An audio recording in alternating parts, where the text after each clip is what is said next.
继续来看校园性侵的事件一直在发生，敢若是2018年通报的数量都将近8000件，但是儿童无啥话休，煞无人听到。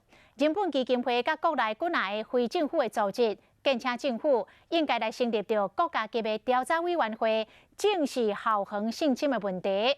社会各界嘛出面来声援，希望政府会当赶紧展开具体作为。 30多岁受害人想起了国小时和美术老师性侵的代志，经过10多年，伊总算有勇气提出控诉。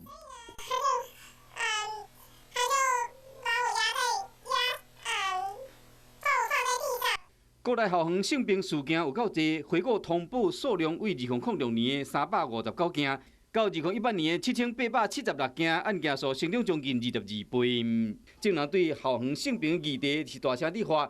囡仔心内声音拢无人听到。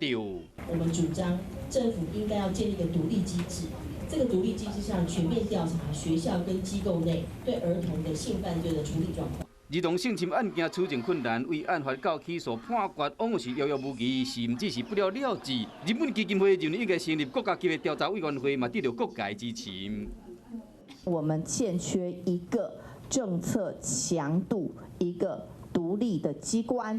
囡仔无能力保护家己，即马国民团体向政府提出解决的办法。行政院目前已经召开相关的会议，希望讲国家未来主人翁受到委屈，莫阁点点无讲，会使安心大汉。